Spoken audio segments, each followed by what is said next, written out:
to this lesson on inspiration, which is one of my favorite things to talk about. My inspiration for painting falls in usually three categories of color, texture, and nature. Color alone is like enough to inspire me. As I go through my life and I see a really inspiring color palette, I get very excited. I'll see something like at the park and it's like purple and cream and bronze, and I'm just like, oh, look at that, you know? And so sometimes I'll take either like a literal notes in my phone of it, or take a picture of it, or just make a mental note of it, depending on where I'm at. But color in and of itself is something that really inspires me, the way different colors lay together. So that's one thing. Another thing is texture. I really love textiles and something like, you know, old wallpaper or peeling paint from a wall, things like that. Anything that has like really good texture is very exciting to me. So that's another thing. Also because there's like patterns in texture.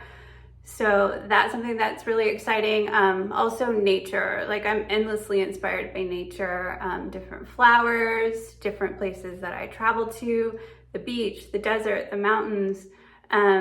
There's just so much to get inspired by in nature. Also just like the curve of like a vine or the shape of a leaf. Those things are just really inspiring to me.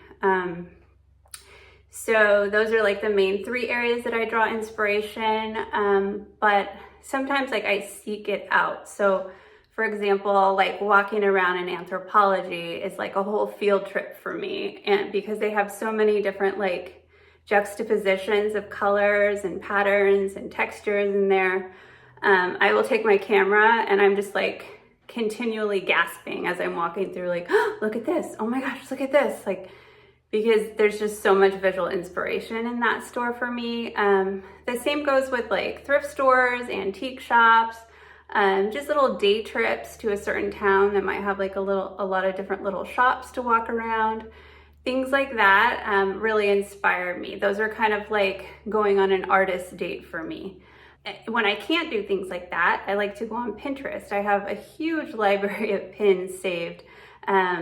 You can follow me on there if you want to see like what I have saved. I also have a lot of secret boards for like projects and things that I'm working on that I'm not like quite sharing. But I mean, I have endless like painting inspiration pins saved. And I also draw inspiration from other things like fashion, interior design, other creative industries.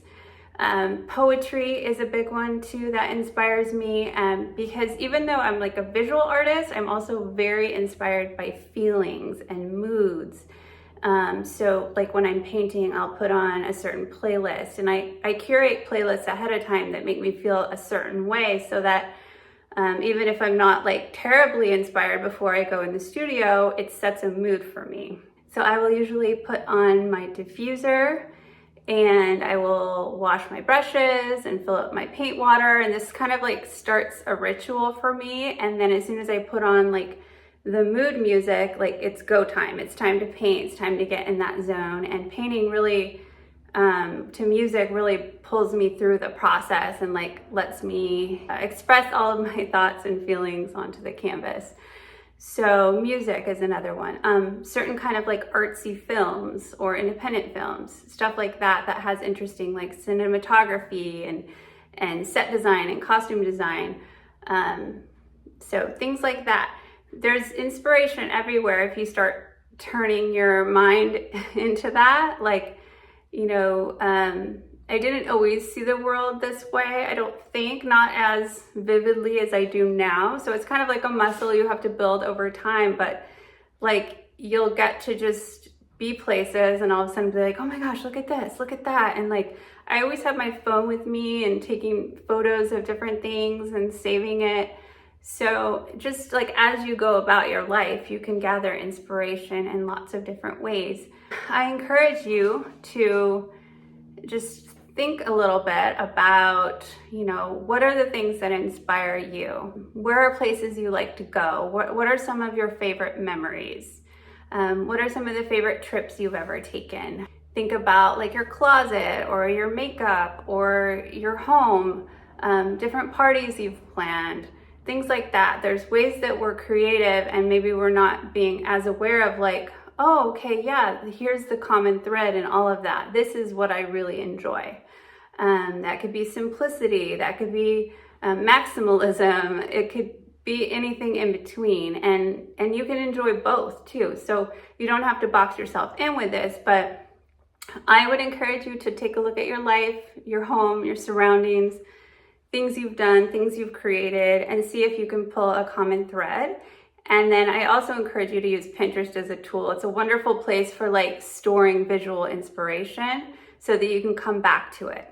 A final note that I want to say too is that you really don't have to ever be inspired to start painting. I used to think that I needed like nothing else on my to-do list. I needed 5 hours of uninterrupted time, and that I had to be inspired and know exactly what I was going to paint and just be really ready to go before I would paint. And when I felt like that, I didn't paint for a very long time. And so it's rare that all of those things add up. And I'll talk more about how to be consistent with painting. But what I just want you to know is that you do not have to be inspired to start painting. Sometimes it's just about getting to it.